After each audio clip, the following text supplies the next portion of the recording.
Assalamualaikum warahmatullahi wabarakatuh.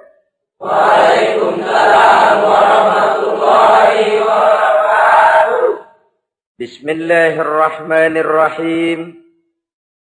Alhamdulillahi rabbil alamin. Wassalatu wassalamu ala ashrafil anbiya'i wal mursalin. Imamil muttaqin. Sayyidil ghurril muhajjalin. Sayyidina wa maulana Muhammadin. Wa ala alihi wa ashabihil mujahidin at-tahirin. Amma ba'du. Saudara-saudara kaum muslimin rahimakumullah. Dalam kehidupan ini, pada satu sisi memang kita harus melaksanakan berbagai kegiatan amal ibadah. Tetapi pada sisi lain, kita juga harus menjaga. Jangan sampai amal ibadah yang sudah kita kerjakan itu dihancurkan oleh sikap kita sendiri. Bahwa kita sudah sholat, alhamdulillah. Bahwa kita sudah zakat dan memberikan sedekah, syukur. Bahwa kita sudah melaksanakan ibadah haji, thayyib. Apakah dengan demikian amal kita sudah menjadi banyak? Nanti dulu. Jangan berbangga hati dan puas diri. Pada kesempatan yang berbahagia ini, saya ingin menyampaikan satu hadis yang diriwayatkan oleh Imam Ad-Dailami, di mana Rasulullah sallallahu alaihi wasallam pernah bersabda, "Sittatu asya'in tuhbitul a'mal." Ada 6 perkara yang bisa menghancurkan amal yang sudah kita kerjakan. Salat yang sudah kita kerjakan itu, zakat yang sudah kita bayarkan itu, haji yang sudah kita tunaikan itu, bisa dihancurkan oleh 6 perkara ini. Nanti di akhirat, pada saat setiap orang menunggu pahala dari ganjaran amal yang ia kerjakan di dunia ini, kita menanti dan menanti. Ya Rabb, mana amal kebaikan saya? Mana pahala kebajikan yang saya lakukan? Hasilnya tidak ada. Amal yang kita kerjakan dihancurkan oleh sifat-sifat yang akan kita kemukakan pada pertemuan kali ini. Yang pertama yang bisa menghancurkan amal adalah al-istighalu bi'uyubil khalqi. Orang yang terlalu sibuk mencari-cari aib dan kekurangan pada diri orang lain. Habis waktunya hanya untuk mengorek-ngorek celah orang, sementara ia lupa pada aib dan celak dirinya sendiri. Sifat seperti ini menghancurkan amal yang sudah kita kerjakan. Sedangkan baginda Nabi mengajarkan, tuba liman syaghalahu aibuhu an uyubin nas. Beruntunglah orang yang kekurangan pada dirinya menyebabkan dia sibuk sampai ia tidak sempat mencari-cari aib dan kekurangan pada diri orang lain. Saudara-saudara kaum muslimin rahimakumullah. Sibuk mencari aib orang tentu bukan dengan tujuan positif. Latar belakangnya kadang-kadang karena jealous, karena hasud, kecemburuan sosial. Sore, pagi, siang, malam kita korek-korek kesalahan orang dengan target hancur martabatnya, jatuh kehormatan dirinya, hilang nama baiknya, dilupakan dan terisolir dari tengah-tengah masyarakat. Perbuatan yang demikian sungguh terlalu amat sangat kejam. Salat kita, puasa kita, haji kita bisa dihancurkan jikalau kita terlalu sibuk mencari-cari aib orang lain. Muslim dengan muslim itu bersaudara.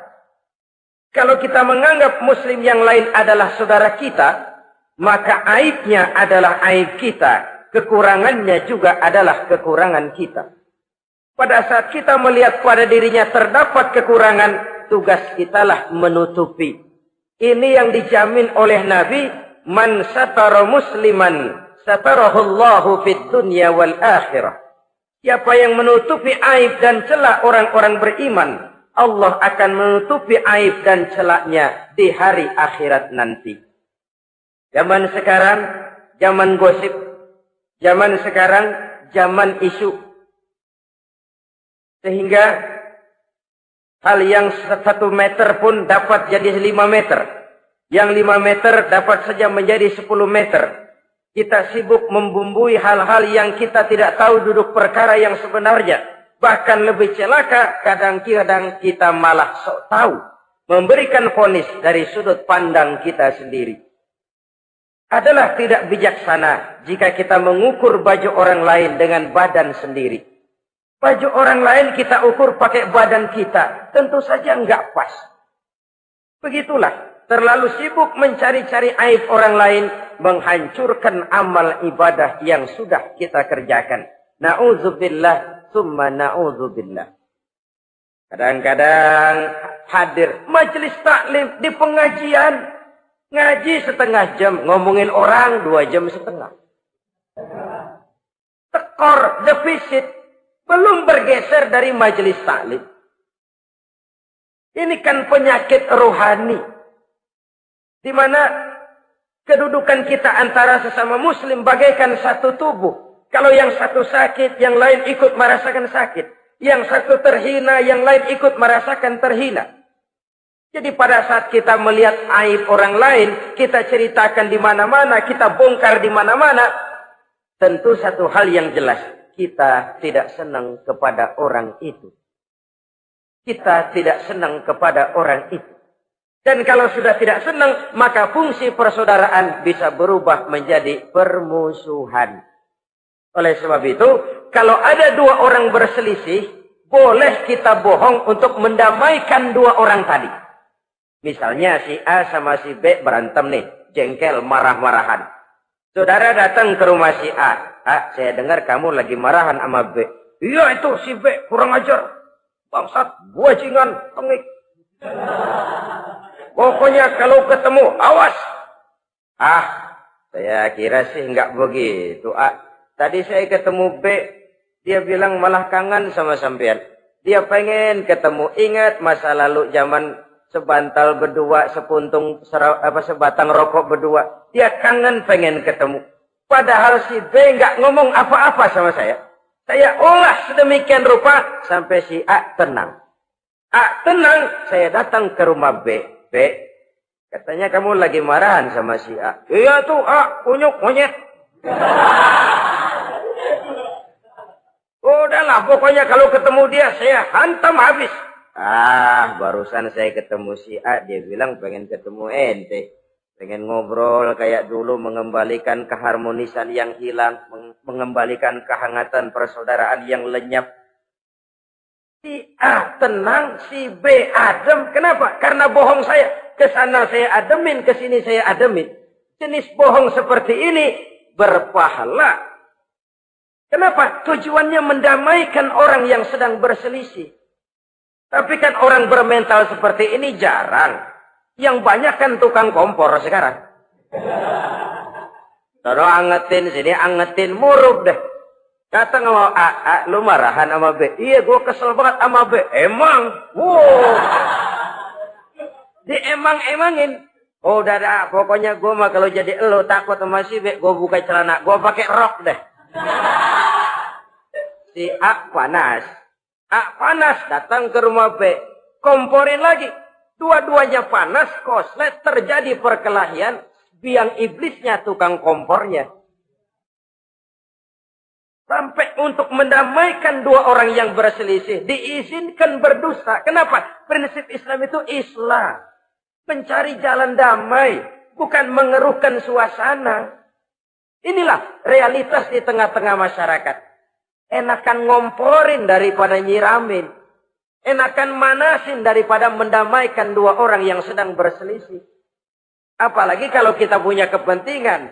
Main nimbrung aja kayak toge. Kagak ngerti urusan. Nyampur aja nyampur. Toge kan begitu. Toge ada laksa nimbrung. Ada gado-gado ngikut. Ada kredok masuk.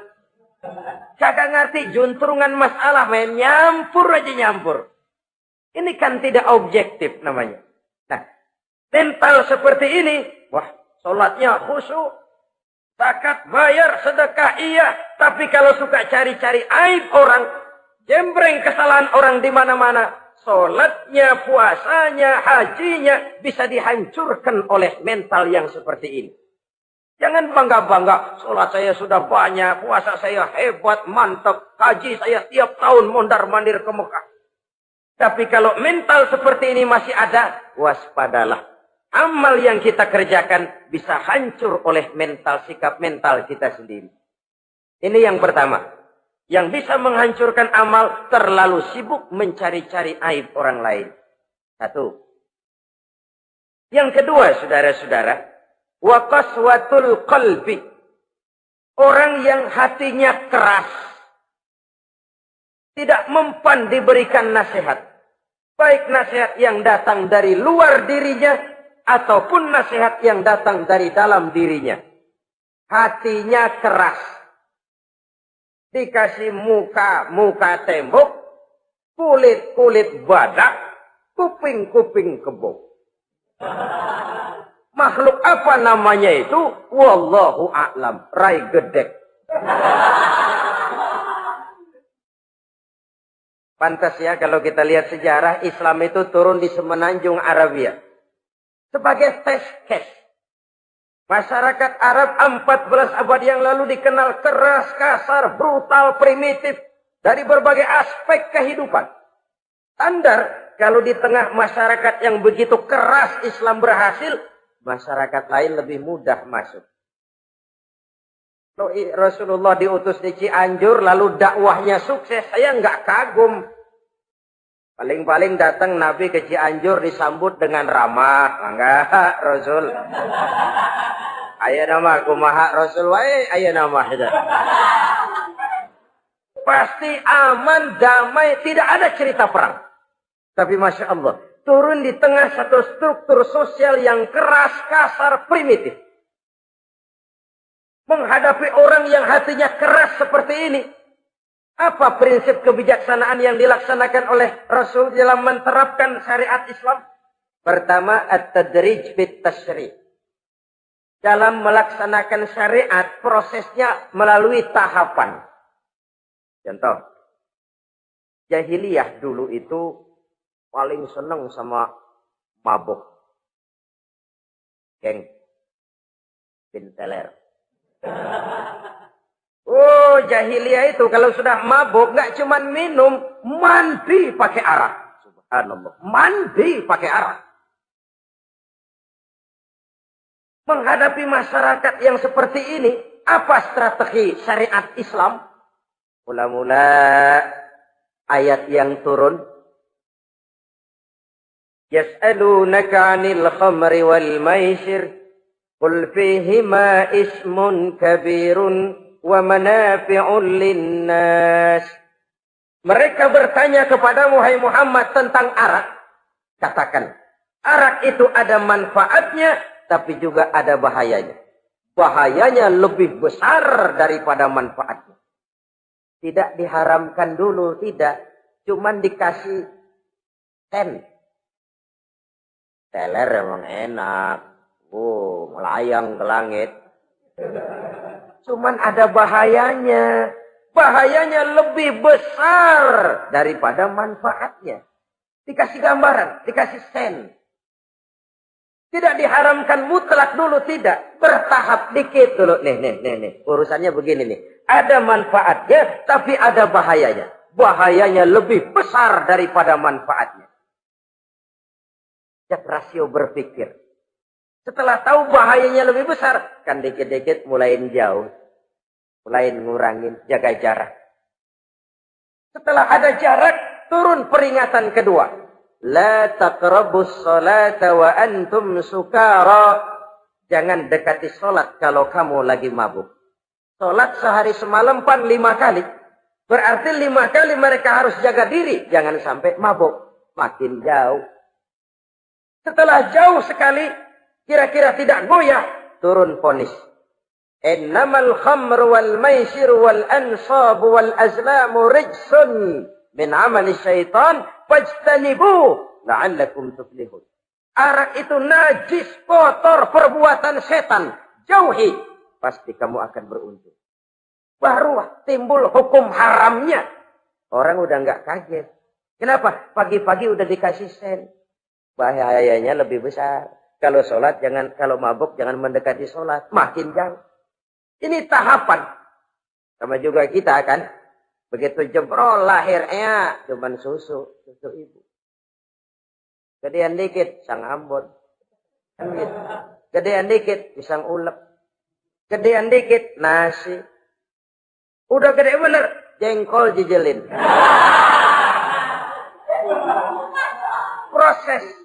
Proses. Coba bayi begitu lahir kasih pisang batu, tenggeng. Gak kuat menerima, belum waktunya. Ini proses yang dilaksanakan oleh strategi syariat Islam untuk mengobati penyakit qaswatul qalbi ini. Keras hati. Syariatnya bertahap. Tidak drastis. Tidak kalau sudah begitu ya mesti begitu. Tidak. Konsep kedua. Taklilut takalif. Menyedikitkan beban. Coba kita lihat. Seluruh konsep agama. Kalau kemampuan melaksanakan perintah berkurang. Stressing perintahnya ikut turun. Angkat tuh beras 100 kilo. Nggak kuat pak. 30 kilo dulu deh. Ntar balik lagi. Lama-lama juga habis. Ini konsep untuk mengobati qaswatul qalbi. Bertahap. Semua perintah agama itu begitu. La yukallifullahu nafsan illa wus'aha. Allah tidak memberikan beban kecuali sesuai dengan kemampuan yang dimiliki oleh seseorang. Kalau kemampuan melaksanakan perintah berkurang, stres perintahnya juga ikut menurun. Sholat wajib diri. Kalau mampu. Gak bisa pak sholat berdiri. Sholat dengan berbaring. Kalau mampu. Berbaring gak bisa pak. Pinggang kurap. Sholat. Pakai isyarat. Kalau mampu. Pakai isyarat tidak bisa. Dalam hati. Setiap kemampuan melaksanakan perintah berkurang, stres perintahnya juga menurun. Taklilut takalif, ini juga salah satu strategi mengantisipasi kerasnya hati. Nah. Konsep yang ketiga dari syariat, al-musawat bainan nas fi takalifil ahkam. Persamaan terhadap manusia di dalam berhadapan dengan hukum Allah. Kadang orang yang hatinya keras itu, logikanya jalan, ngukur suasana. Gimana sih lu? Menggerib kagak bawa ke masjid? No, yang Pak Haji masih di perapatan. Yang Pak Haji disebut. Itu kan cenderung orang begitu. Kalau dia nyolong ayam, dia tunjuk orang yang nyolong kambing. Ini apologi namanya. Kenapa lo nyolong ayam? No, yang maling kambing urusin, gedean. Apologi. Lah kapan mau beres kalau begitu? Tidak introspeksi, tidak self-correction. Itu apologi. Untuk menutupi kelemahan diri, menunjuk kesalahan orang lain yang lebih besar. Itu kan nggak jantan namanya. Apologi. Tidak ada sifat untuk memperbaiki diri sendiri. Karena kecenderungan ini ada, Islam menutupi itu. Dengan apa? Semua manusia sama dalam berhadapan dengan hukum Allah. Tidak ada iri hati dalam hukum Islam ini. Salat wajib. Wajib. Bagi siapa? Yang sudah balik dan mampu. Terhadap semua strata. Jenderal wajib, kopral wajib. Apalagi hansip. Tidak ada fasilitas. Wah kamu jenderal nggak apa-apa dah. Sembahyang setahun 2 kali. Idul Fitri aja sama Idul Adha. Enggak tuh. Semua manusia sama dalam berhadapan dengan hukum Allah. Itu yang Nabi ingatkan. Orang-orang sebelum kamu dahulu hancur. Umat-umat sebelum ini rusak binasa. Kenapa? Karena mereka. Kalau orang kecil berbuat salah. Hukum cepat-cepat ditegakkan. Tapi kalau yang besar berbuat salah, mereka diam pura-pura tidak tahu. Jadi apa ini? Yang namanya mafia peradilan Bukan cuma zaman ayeuna. Sejak zaman sebelum Islam, Nabi sudah mengingatkan. Mereka dahulu hancur. Kenapa? Kalau orang kecil berbuat salah, hukum buru-buru ditegakkan. Rame-rame dikeroyokin. Giliran yang gede berbuat salah, diam pura-pura enggak tahu. Hukum pakai pandang bulu. Saudara-saudara kaum muslimin, rahimakumullah.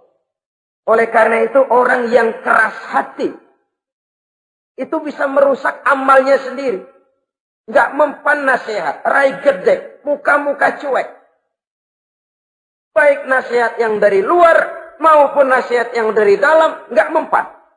Kan dalam hidup ini ada nasihat dari luar, dari orang lain, bisa dari fenomena kehidupan. Ini juga nasihat.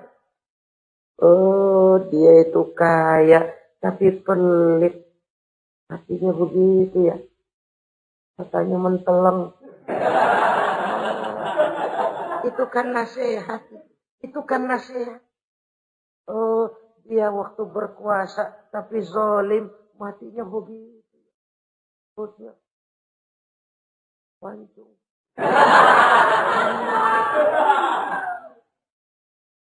Fenomena kehidupan yang kita lihat, yang kita dengar, yang kita saksikan, itu semuanya bisa nasihat. Unzuru kaifa kana akibatul mukadzibin. Lihat kehidupan ini. Dunia ini kan sebuah sekolahan besar. Semua yang kita lihat, kita saksikan, kita pelajari, bisa jadi contoh buat kita. Orang yang bijak, yang bisa mengambil hikmah dari manapun datangnya. Baik dari yang baik, maupun dari yang tidak baik. Saudara-saudara kaum muslimin, rahimakumullah. Nasihat yang datang dari luar. Dari orang atau dari fenomena kehidupan. Atau nasihat yang tumbuh dari dalam diri sendiri. Perubahan organisme tubuh. Itu kan nasihat. Ya Allah. Sekarang cantik jelita. Iya, sedang sweet 17-an. Rambutnya hitam, ikal berderai. Iya, semua memuji. Alisnya katanya laksana semut beriring. Dagunya bak pauh dilayang. Kalau dia senyum, semua orang terpesona. Sekarang 50 tahun yang akan datang, coba senyum, kabur orang. Fenomena kehidupan. Apa yang tidak berakhir? Kenapa harus keras hati? Kita kata kita berkuasa, berapa hari kita punya jabatan? Kita kata kita kaya, berapa banyak harta kita? Kita kata kita alim, kita tahu. Apa yang kita tahu dari semesta jagat raya ini? Lalu apa yang tidak berakhir? Korun yang katanya kaya, mati itu. Fir'aun yang katanya gagah, mati. Napoleon Bonaparte, the Lion of Europe, singa daratan Eropa, mati. Saking matinya, mati.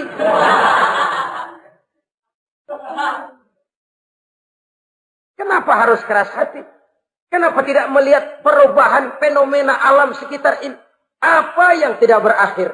Apa yang tidak selesai? Lalu apa yang mau kita sombongkan? Kenapa kita harus keras hati? Tiga pantas dalam hadis kursi Allah menyatakan al-kibriya'u libasi. Sombong itu pakaianku. Manusia enggak pantas pakai pakaianku, kegedean. Pakaian Allah mau dipakai. Kalau Allah sombong, udah pantas aja udah. Kenapa? Kagak ada Tuhan lain selain dia. Udah pantas dia nyombong. Kita nyombong apaan? Oleh sebab itu, beruntung orang kalau diberikan hati yang lembut, mudah menerima kebenaran, peka terhadap kesulitan orang lain, ringan tangan memberikan pertolongan buat mereka yang memang memerlukan. Dan enggak semua orang dikasih begitu. Enggak semua orang. Lain ya. Umar bin Khattab sikapnya keras, tapi hatinya gampang menerima kebenaran. Nah, lain orang kayak begini. Keras sikap boleh keras, tapi hati mudah menerima kebenaran. Wah, kalau Umar kerasnya kan luar biasa. Tapi hatinya kok gampang menerima kebenaran. Ini hidayah. Coba lihat waktu berita Rasulullah meninggal dunia. Sampaikan oleh para sahabat, Umar jengkel, cabut pedang. Siapa bilang Muhammad mati, saya tabas batang lehernya. Dia nggak siap menghadapi kenyataan. Emosinya yang jalan, bukan rasionya. Keras. Bilang deh, Muhammad meninggal. Saya tabas batang lehernya. Untung ada Sayyidina Abu Bakar. Beliau tidak bicara langsung, cuma pidato. Ayyuhan nas, man kana ya'budu Muhammadan fa inna Muhammadan qad mata. Wa man kana ya'budu Allah fa inna Allah hayyun la yamut.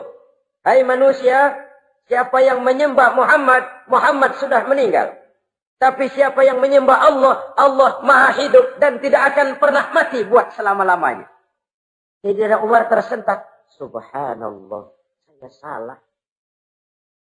Bagaimanapun Muhammad hanya seorang manusia. Saya cinta dia, saya suka dia, nyawa saya pertaruhkan untuk dia. Tapi dia manusia dan saya tidak menyembah Muhammad.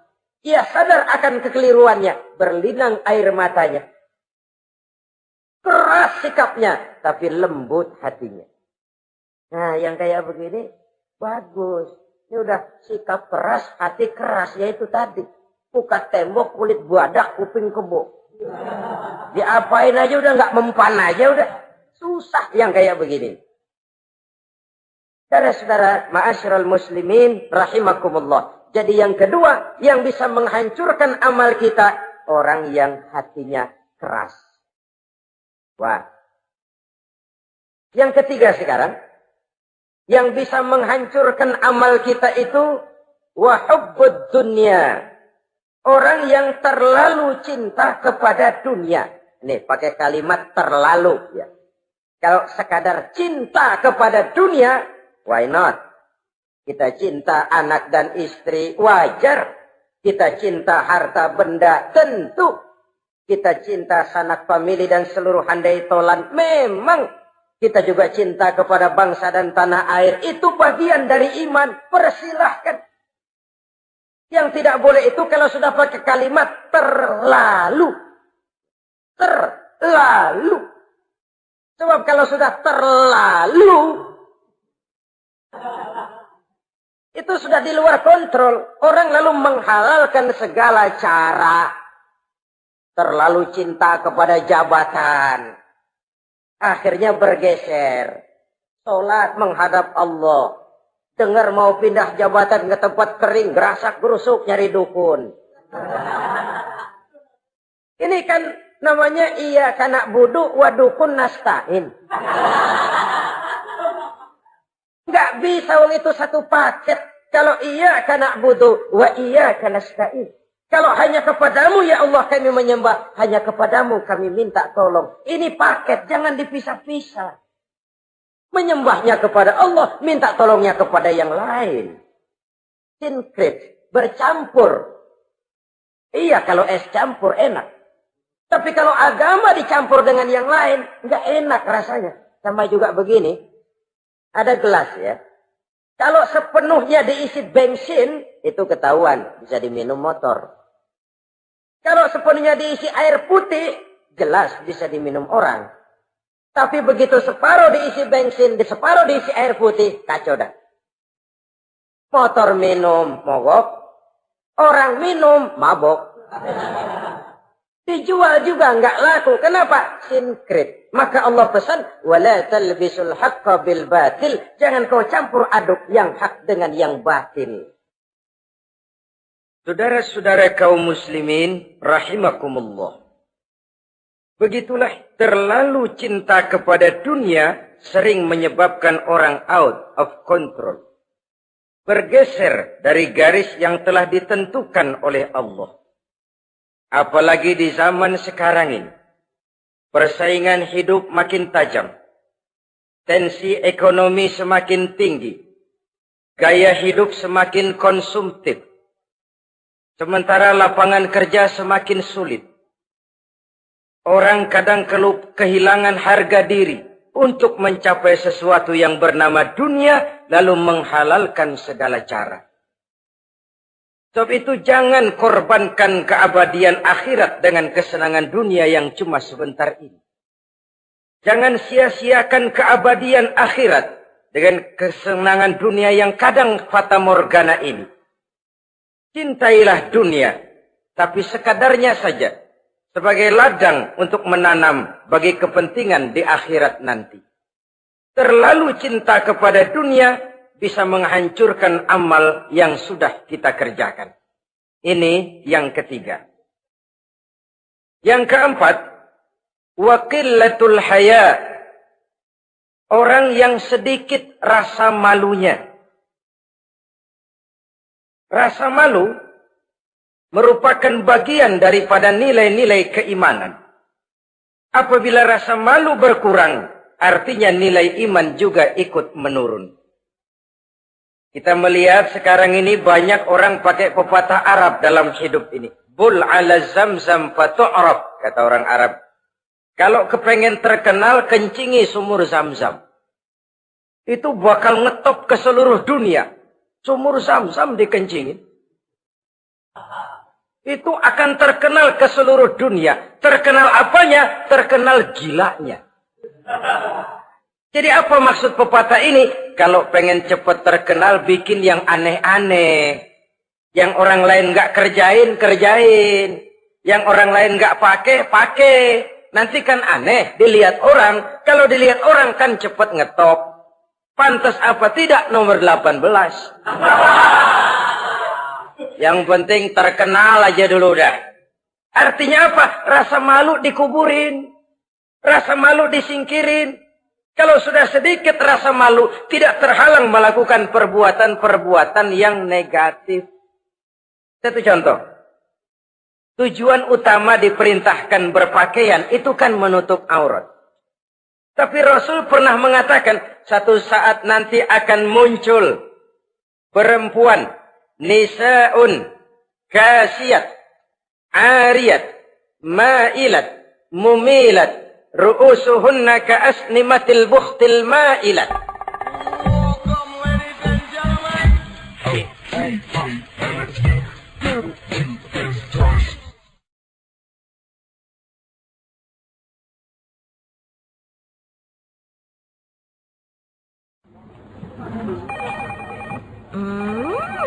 What is it? Ooh, a new chocolate product by the Integral CJ's Management. What chocolate? No, my girl. It's a new CJ's brand.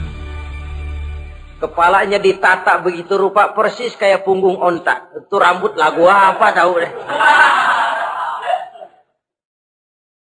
Ini kan fenomena berpakaian tapi telanjang. Kenapa? Yang dikejar mode, yang dikejar merek. Kiblatnya Paris, London, Roma. Imamnya siapa? Pierre Cardin, Christian Dior, Escada, Etienne Egner. Merek yang dikejar, mode yang dikejar, aurat pontang-panting. Ditambah oleh tayangan-tayangan berbagai iklan yang merangsang anak-anak kita untuk hidup konsumtif. Yo, iyo yo. Cocok iya jeng urang yo. Terangsang dia untuk konsumtif. Dihadapkan kepada kenyataan. Suasana ekonomi nggak menunjang. Orang tua lemah ekonominya. Dia lihat sekelilingnya ternyata yang lain juga begitu. Banyak teman senasib, kumpul. Disingkirkan rasa malu. Akhirnya tukang bajai ditodong. Qillatul haya, sedikit rasa malu. Kalau sedikit rasa malu, dia tidak terhalang lagi melakukan perbuatan-perbuatan yang negatif. Dan itu berarti menghancurkan amal-amal yang lain. Sebab itu budaya malu ini sangat penting. Coba kalau dia hinggap di hati seorang pejabat. Pejabat yang punya rasa malu, Masya Allah, membawa manfaat yang besar buat rakyatnya. Contoh saja ya, di Jepang itu ada Perdana Menteri Hosokawa, saudara-saudara dengar. Baru 8 bulan jadi Perdana Menteri. Dia dijuluki Mr. Clean, Mr. Bersih. Diisukan terlibat skandal, cuma 4-6 miliar rupiah. Itu pun buat kampanye kemenangan partainya. Diisukan begitu rupa, malu Hosokawa. Malu mengundurkan diri, baru 8 bulan jadi Perdana Menteri. Mundur, malu. Padahal Hosokawa nggak kenal ketuhanan yang Maha Esa. Nggak kenal. Tapi budaya malunya luar biasa. Nah kalau sudah pejabat nggak punya malu, habis.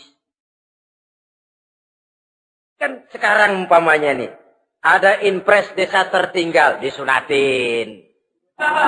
Sampai marah betul itu Bapak, para pimpinan negara kita itu. Tidak ada maaf bagi pejabat yang nyunatin IDT. Kenapa? Kan tipis rasa malu. Turun dari atas sunatin, turun ke bawah sunatin, turun ke bawah sunatin lagi. Nyampe bawah tetelan doang dikit banget. Kebanyakan tukang sunat, saudara-saudara. Budaya malu yang nipis. Orang kaya kalau punya budaya malu, bawa rahmat bagi lingkungannya. Ulama kalau punya rasa malu, nggak jual ayat menghalalkan yang haram, mengharamkan yang halal. Bagaimana Kiai? Haram! Karena belum dapat bagian. Begitu dapat jatah, haram dikit dah. Kiamat umat kalau sudah kayak begini. Budaya malu di segala strata sekarang ini menipis. Dan itu tentu berangkat dari kualitas keimanan. Ini yang perlu dipompa ke permukaan. Dan dilematis memang sering terjadi. Satu contoh, pada satu sisi kita menggalakkan proyek pariwisata. It's okay, kita perlu devisa. Tapi pada sisi lain kita harus menjaga nilai-nilai luhur dari budaya bangsa kita. Jangan sampai kemasukan wisata mancanegara, lalu budaya mereka yang tidak sesuai juga ikut kita serap. Bule masuk ke Indonesia, pakaian seenaknya, dia mau udah pantas aja udah. Perempuan ayab-ayaban ke pasar pakai kutang doang, bule pantas aja. Bocah kita ayab-ayaban ke pasar pakai kaos kutang, perempuan mana panok melulu.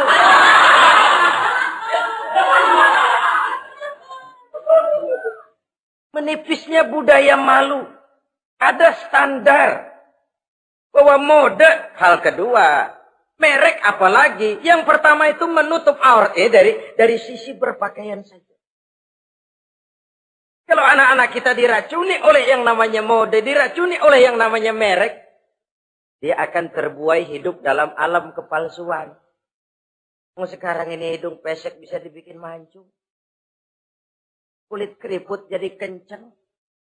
Operasi plastik. Pada sisi lain pengaruh duit juga luar biasa. Ya aki-aki keriput kalau habis gusuran kencang lagi. Pasaran keras lagi. Oleh sebab itu budaya malu ini perlu kita kembangkan. Supaya di semua strata sosial memiliki budaya yang namanya malu. Sederhana memang, tapi tidak semudah mengucapkannya. Sampai-sampai dijadikan taruhan, al-haya'u minal iman. Rasa malu itu bagian daripada iman. Dan malu yang tertinggi, kalau sudah punya malu kepada Allah, itu puncak. Puncaknya di situ. Kalau cuma malu sama mertua, ngaling aja dikit, dia kagak tahu. Kalau cuma malu kepada petugas keamanan, terlalu banyak tempat yang mereka nggak lihat. Tapi kalau sudah budaya malu kepada Allah, tidak sejengkal tanah pun terhalang dari pengetahuan Allah. Ini nantinya juga punya pengaruh sosial. Sosial kontrol sekarang juga sudah renggang. Dulu kalau ada hal yang dianggap aib, satu kampung tahu. Malunya selebar awak. Sekarang budaya hidup sudah individualis. Tetangga mau apa kayak cuek aja udah. Akhirnya orang anteng lah. Nggak apa-apa ini dah tenang aja dah. Besok begitu aja lagi. Sosial kontrol juga sudah agak renggang sekarang ini. Kalau dulu orang punya rasa sosial kontrol yang begitu dekat. Oleh sebab itu, budaya malu merupakan bagian daripada iman. Orang yang sedikit rasa malunya bisa lepas kontrol. Kalau dia sudah lepas kontrol, dia bisa melakukan hal-hal yang merusak amal perbuatannya sendiri. Oleh karena itu, pada pertemuan kali ini, saya juga mengajak, mari kita tumbuh kembangkan budaya malu ini. Saudara-saudara kaum muslimin, rahimakumullah. Yang kelima, yang bisa menghancurkan amal kita, watulul amal. Orang yang terlalu panjang angan-angannya. Hidup dalam bayangan. Kakinya tercabut dari alam realitas. Mengharap burung terbang tinggi, tapi punai di tangan cepat-cepat dilepas. Akhirnya burung di tangan terlepas, punai juga tidak datang. Terlalu panjang angan-angan. Hidup cuma nunggu keajaiban. Yang diwiridin jikalau. Orang sudah kemana-mana dia masih anteng. Jikalau andai kata umpama misalnya. Islam bukan agama orang pemalas yang selesai sholat lalu berpangku tangan. Ada orang yang cuma sujud saja rezekinya mengalir. Ada. Ada orang yang cuma munajat di keheningan malam. Rezekinya mengucur. Ada. Tapi kan bukan kelas kita.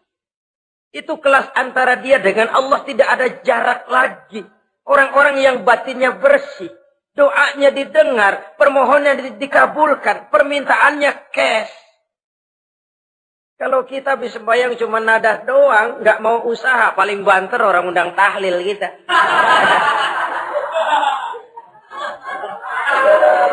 Sebesek campur geretan dulu.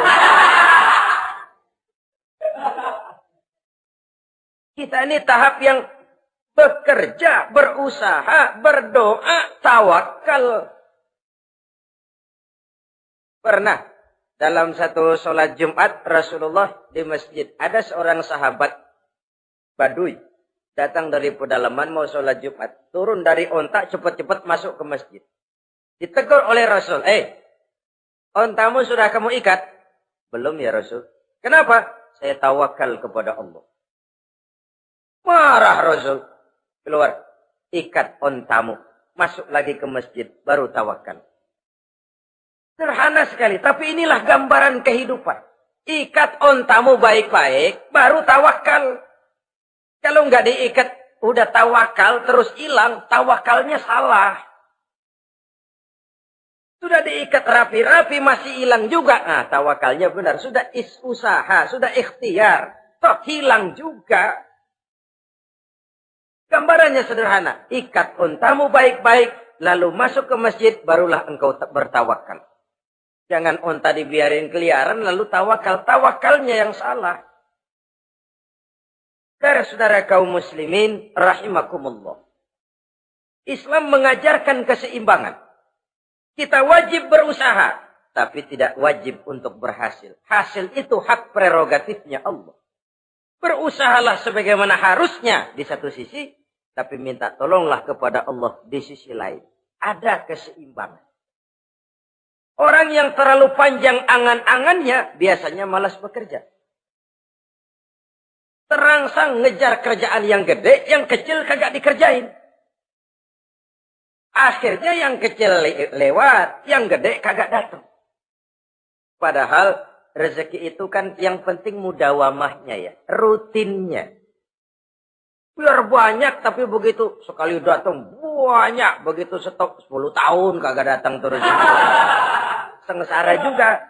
Yang penting mudawamah, continue-nya itu.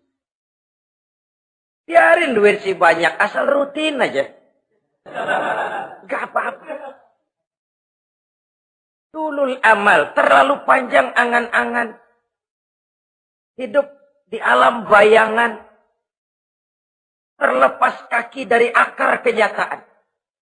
Hidup ini kan kenyataan, harus dihadapi secara nyata. Islam ini agama yang wajar, hiduplah secara wajar. Jangan melakukan sesuatu yang memang bukan makom kita di situ. Artinya apa?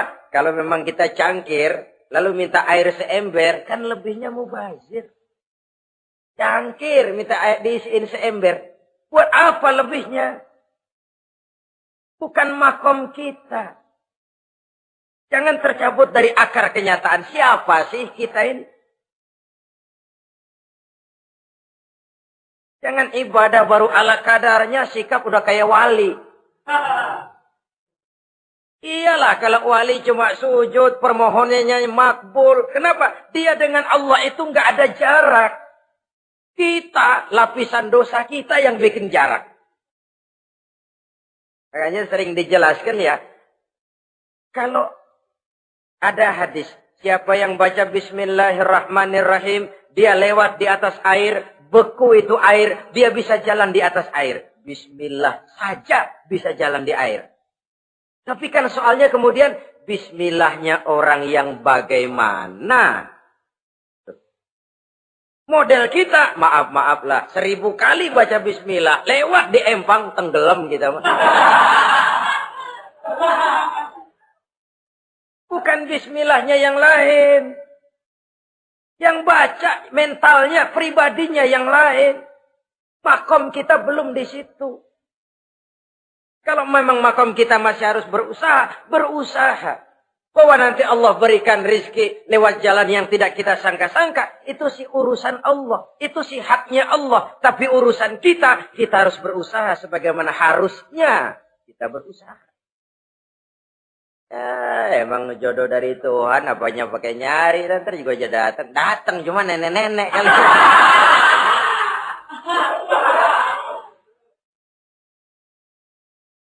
Bekerja, berusaha. Jangan terlalu panjang angan-angan. Hiduplah secara nyata, apa adanya, yang wajar-wajar saja. Tinggal di gubuk reot, hidup pakai gaya jet set. Ngagul dah. Sama merek mobil kenal banget, mobil orang-orang. Udah bukan main kalau ngomong dah. Di atas awan hidupnya. Di atas awan. Ngomong kagak ada yang kecil. Gak pakai juta udah. Miliar. Triliun. Ngerokok tetap aja ngombe.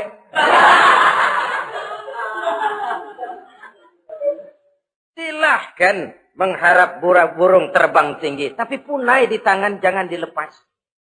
Realitas apa? Idealisme boleh terbang setinggi langit. Tapi kaki tetap berpijak di alam realitas. Ayo kita ngambil contoh dari Rasulullah Sallallahu Alaihi Wasallam. Rasulullah itu kan dikasih mukjizat, fasilitas, tapi nggak ngandelin. Buktinya apa? Nabi hijrah ke Madinah. Itu kan manusia.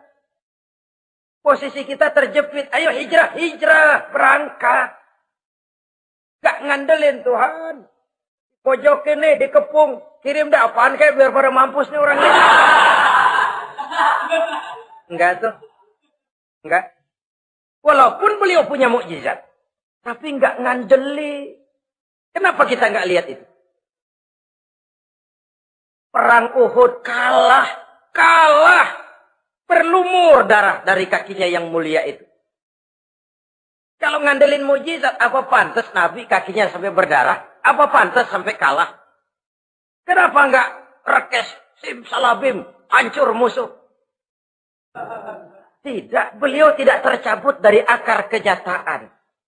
Beliau manusia, hidup dan berjuang secara manusiawi. Perkara Allah mau kirimkan mukjizat, itu haknya Allah. Waktu di Taif, saudara masih ingat. Dilontari dengan batu, menghindar ke kebun anggur. Turun malaikat Jibril, Muhammad, innallaha amaroni an uti'ak. Allah perintahkan saya datang menemuimu di sini untuk mendengar komandomu. Sekarang apa mau kamu? Kalau mau kau orang Taif yang melontari kau dengan batu hancur, saat ini saya angkat Jabal Uhud. Saya timpakan mereka biar mati semua. Bagaimana? Dalam keadaan terpojok. Dilemparin batu, dikeroyokin, menghindar ke kebun anggur. Turun Jibril nawarin bantuan. Apa jawab Nabi? Jangan Jibril. Jangan. Saya diutus bukan buat ngancurin orang. Saya ini rahmah bagi alam. Tapi kamu disambitin. Biarin. Saya berjuang jangka panjang, Jibril. Kalau sekarang mereka ingkar, barangkali nanti anak-anaknya mau beriman. Saya tungguin anak. Kalau anaknya kafir lagi Muhammad, cucunya. Oh, susah Muhammad, susah. Kenapa? Bagaimana bapak, begitu anak. Enggak begitu. Lalu mau kamu apa? Saya mendoakan mereka. Allahumma hdi qaumi fa innahum la ya'lamun. Ya Allah, berikan hidayah kepada mereka yang nyambitin saya. Karena mereka enggak tahu. Disambitin, berdarah, yang nyambitin didoakan. Pada satu sisi ini menunjukkan tingginya akhlak Nabi. Pada sisi lain ini menunjukkan Nabi juga mengatur strategi secara manusia. Tidak simsalabim. Tidak tercabut dari akar kenyataan. Padahal kita kalau lagi kepepet, ada yang nolongin, kan demen banget. Kali mah kalau kita yang jadi Nabi tuh. Disambitin orang, turun Jibril. Bagaimana hancurin? Sikat Jibril dah. Habisin aja, habisin. Hijrah ini usaha ikhtiar manusiawi. Perang kalah manusiawi. Putra tercinta wafat berlinang air mata manusiawi. Sakit manusiawi. Padahal punya mukjizat. Tapi enggak ngandelin. Semua nabi juga gitu. Nabi Musa dikasih tongkat. Tapi berapa kali tuh tongkat dipakai? Waktu ngelawan tukang sihir. Waktu nyebrang di Lautan Merah. Itu aja. Selebihnya Nabi Musa berjuang secara manusia. Berusaha. Gak mentang-mentang punya mukjizat. Tongkat tiap dapat kesulitan. Awas tongkat.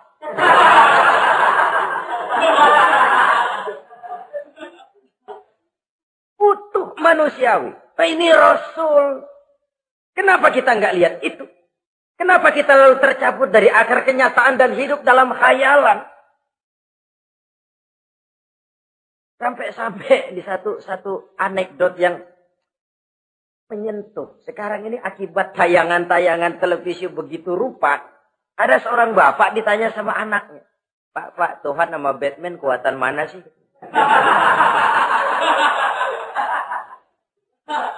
Logikanya sudah dipenuhi oleh gambaran Batman. Bahwa Batman itu kuat, gagah, menolong yang lemah. Timbul logika. Kuatan mana sama Tuhan gitu. Pengaruh yang dia lihat itu membentuk opini. Sama juga sekarang coba lihat ibu-ibu. Kalau udah Cassandra, itu masakan ditinggal tuh angus di dapur. Angit tuh tempe juga. Saudara-saudara kaum muslimin rahimakumullah. Begitulah yang kelima yang bisa menghancurkan amal kalau orang terlalu panjang angan-angan. Hiduplah secara wajar karena Islam memang agama yang wajar. Jangan melakukan sesuatu yang memang bukan makom kita di situ. Jangan melakukan sesuatu yang memang bukan posisi kita di situ. Kullun ya'mal ala syakilatih. Jangan minta ayam menggonggong.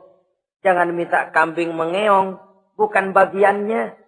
Bukan bidangnya. Sama juga orang ngomong, apaan mubalik kerjanya ngomong doang. Sekarang kan zaman pembangunan. Mana ada mubalik ngurus irigasi. Nah, kalau mubalik ngurus irigasi, apa lurah mau ngajar fikih?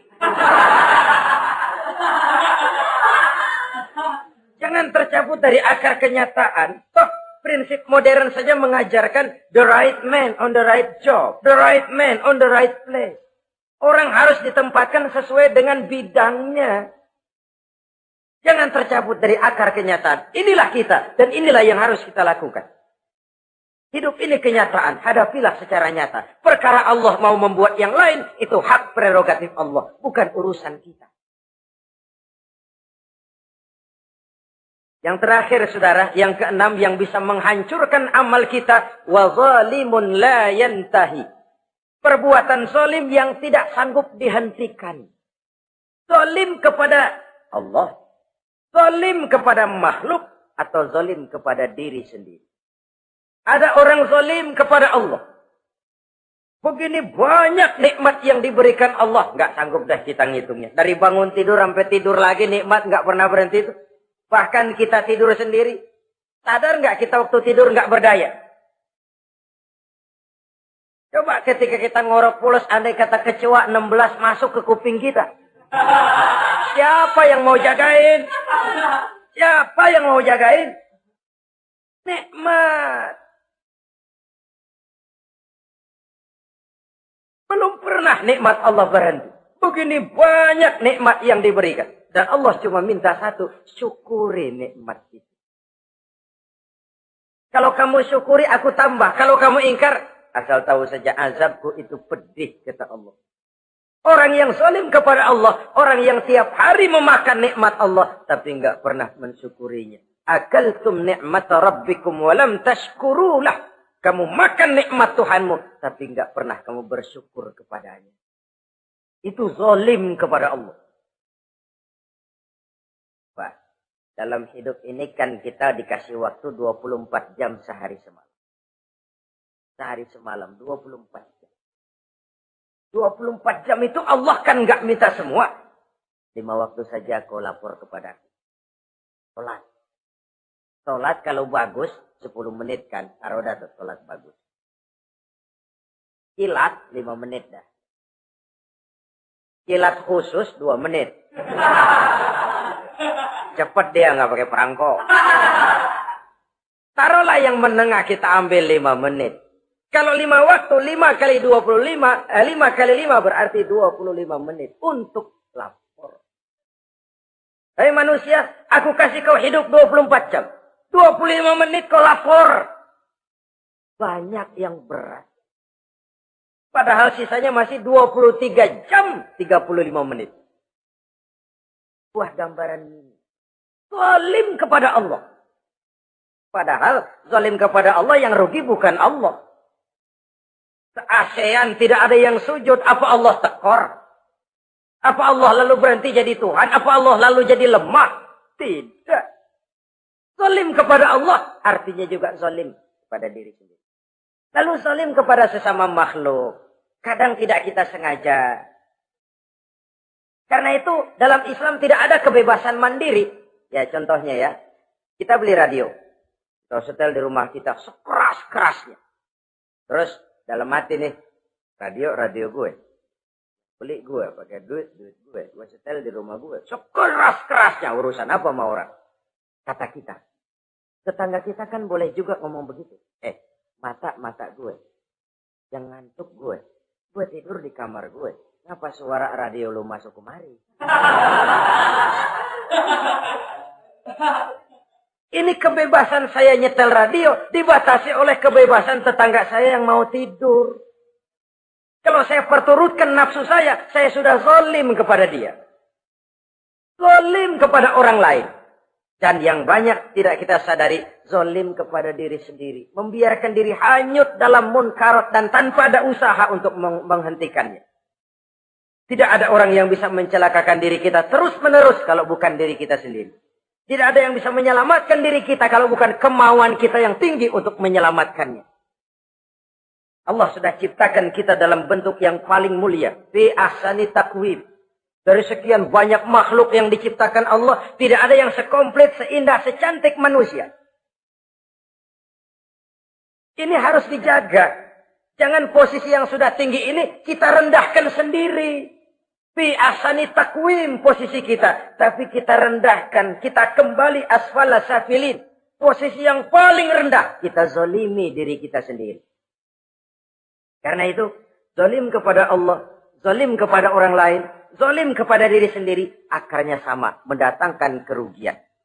Dan bisa merusak amal yang sudah kita kerjakan. Oleh karena itu, mari sama-sama kita berusaha. Pada satu sisi kita melaksanakan amal ibadah sebagaimana yang seharusnya. Tapi pada sisi lain kita menjaga nilai-nilai ibadah. Jangan sampai hancur oleh perbuatan kita sendiri. Sekianlah jumpa kita kali ini. Insya Allah kita lanjutkan di lain kesempatan. Terima kasih atas segala perhatian. Mohon maaf atas segala kekurangan. Usikum wa nafsi bitaqwallah. Wassalamualaikum warahmatullahi wabarakatuh.